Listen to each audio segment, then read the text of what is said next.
Today on Public Eye News, a pilot program in Marquette County launches statewide. But first, we'll have the latest on President Tessman speaking on behalf of NMU in the state legislature. Later on, I will have your weather forecast where we'll look into conditions for the next couple of days. And later, I will also bring you today's sports breakdown. I'm Reed Hall. And I'm Dylan Dubé, and this is Public Eye News.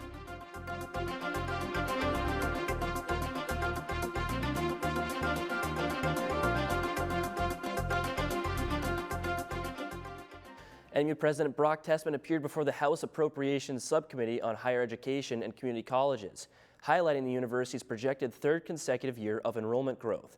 He credited the Michigan Achievement Scholarship and Growing Your Own program for their measurable impact on NMU student numbers and requested increased state funding to keep pace with rising operational costs. Tessman also noted that state support enabled NMU to expand its cold case program, doubling student participation in its partnership with the Michigan State Police. And roadwork in Marquette has temporarily closed the southbound lane of Lakeshore Boulevard between Baraga Avenue and Front Street. Construction is set to persist until April 29th, and the road closure will be implemented between 7:30 a.m. and 5 p.m. on weekdays. Oberstar Incorporated is conducting utility service work, though no service disruptions are expected. Local traffic will still be able to access homes and businesses within the closure zone, and northbound traffic will remain open. Additionally, the one-way northwest exit from the Lakeview Arena parking lot is now closed due to YMCA construction, with a nearby entrance converted into a two-way access point. Marquette County is hosting an ORV safety education course aimed to educate and develop responsible ORV operators. The course will cover topics like safe riding techniques, protective equipment, understanding terrain, and much more. The course is in person on April 30th and May 1st from 6 to 9 p.m. at the Marquette County Special Operations Building in Negaunee. Kids must attend both courses, and those 10 and under must be accompanied by an adult. An 80% is required to pass the course, a course required for any ORV operator under the age of 16. The course will be taught by volunteers, sheriffs, and conservation officers. And the Marquette County Health Department's 2025 Camp Scholarships are now available. Parents with children up to 21 years of age who have a special health care need are encouraged to apply. The scholarship, funded by the Family Center, will award $500 per child per camp and up to 10 scholarships per camp as well. A list of Michigan summer camp locations by county can be found on the Health Department's Facebook page. All applications should be submitted to the email address located on the application form. All scholarship funds will be distributed directly to the summer camp your child chooses to attend.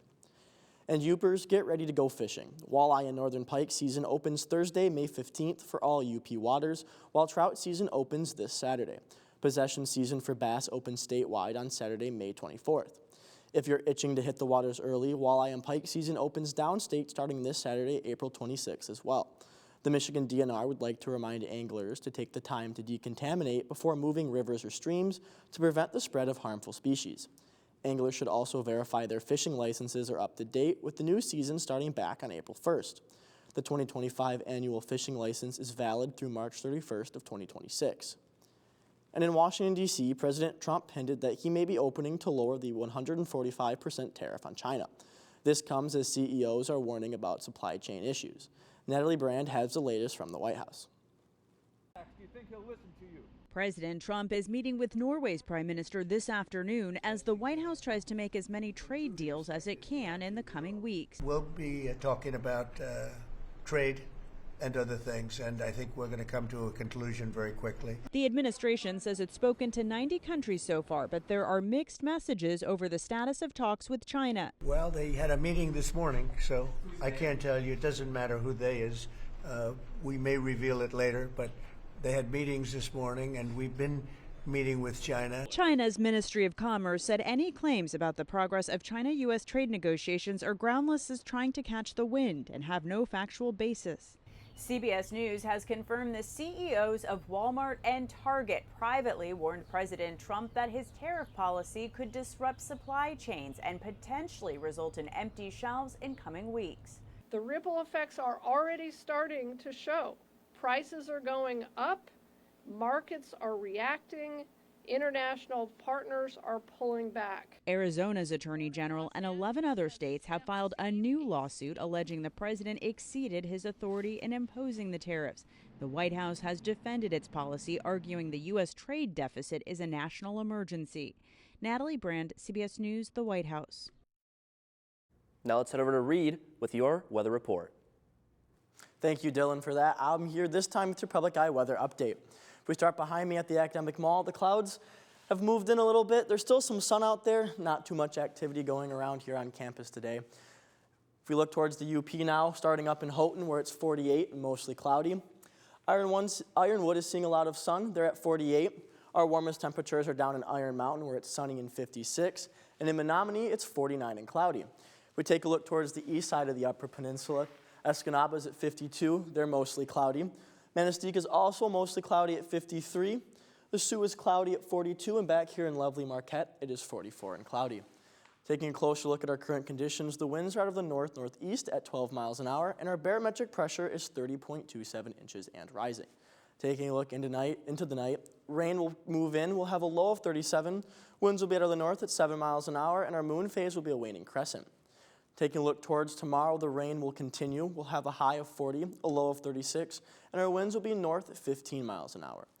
Now taking a look towards the weekend and into Monday, starting on Saturday, we'll have a high of 48, mostly cloudy conditions, and a low of 35. Sunday will be the warmest of the 3 days at 60 degrees. We'll have clouds and a low of 46. And on Monday, the rain will move back in. We'll have a high of 57 and a low of 48. That's all the weather I have. Back to Dylan at the news desk.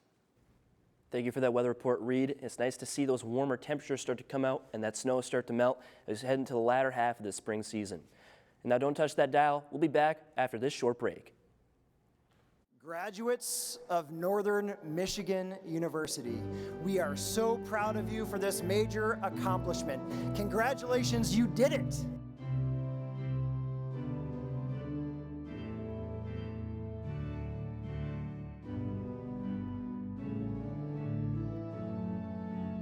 Watch NMU's 2025 Spring Commencement here on WNMU TV, Saturday, May 3rd at 10:30 a.m. Welcome back. Moving into statewide news, Governor Gretchen Whitmer has launched the Michigan Home Energy Rebates Program to help up to 15,000 households save on energy costs through efficiency upgrades and new appliances.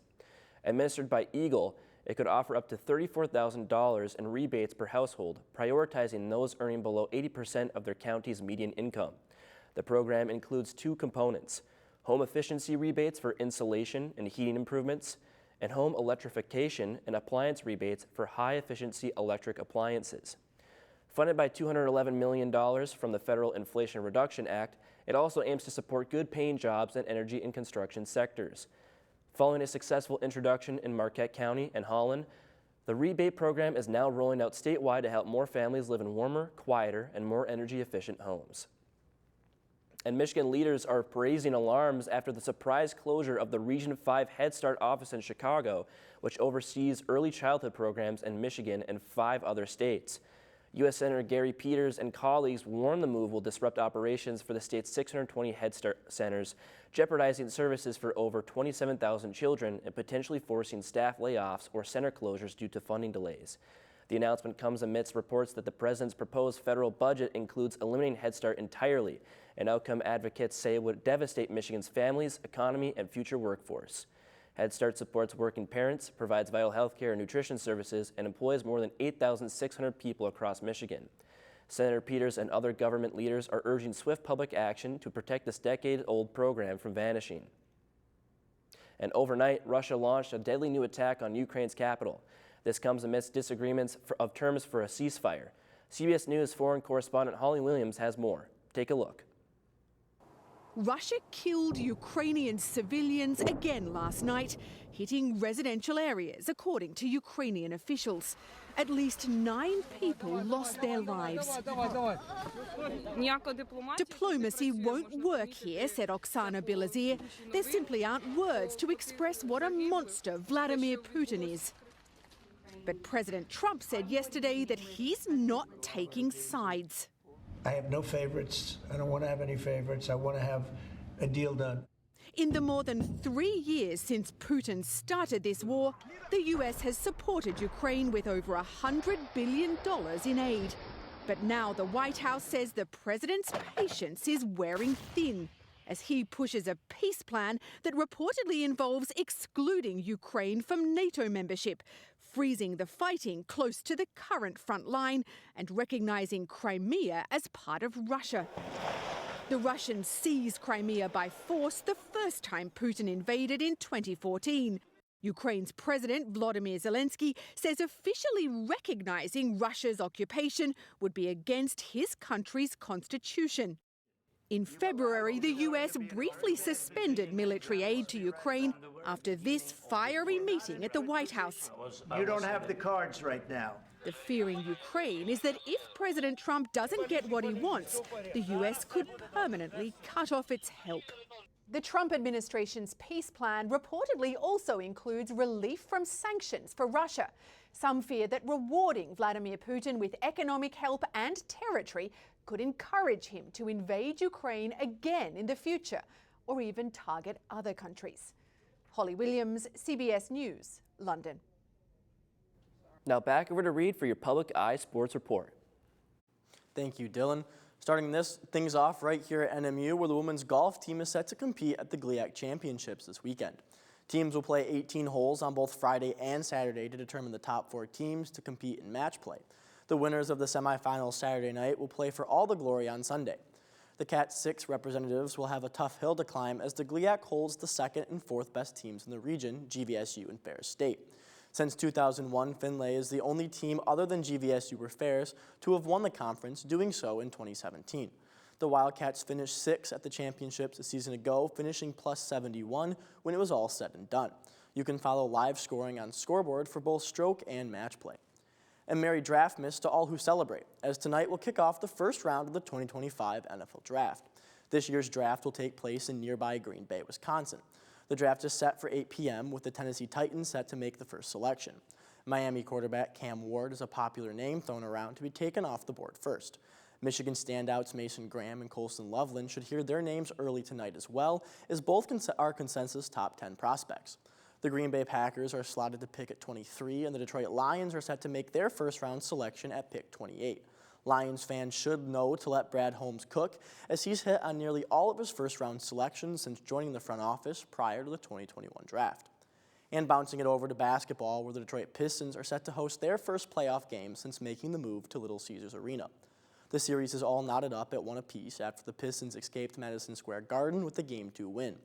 Backup big man and defensive stalwart Isaiah Stewart is once again listed as a game-time decision after missing Game 2 with a knee injury. The Pistons will need to lean on Cade Cunningham offensively in this one and will hope to find their touch from 3 after going cold on Monday. Look for the refs to play a role in this one after Knicks head coach Tom Thibodeau called the refs out post-game, and as Pistons fans grow increasingly frustrated with Jalen Brunson's foul baiting.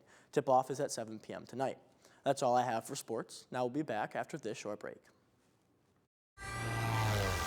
In the 4th year of Changing Planet, we are focusing on 2 of the largest river restoration projects ever attempted. What? One urban. The River Seine is undergoing a colossal detox. One wild and remote. These dams will be completely gone within a matter of months. Everyone knows there's hope. It's big. These are stories of ambition and action for our changing planet.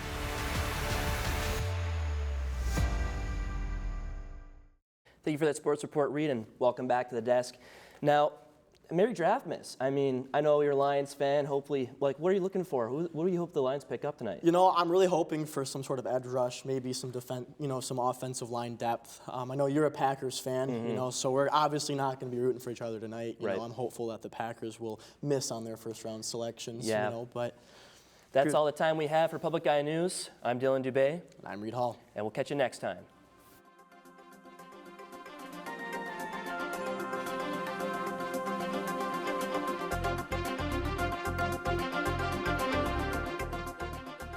The preceding program was produced by WNMU-TV, Northern Michigan University Public Television, in studios located in Elizabeth and Edgar Hardin Hall.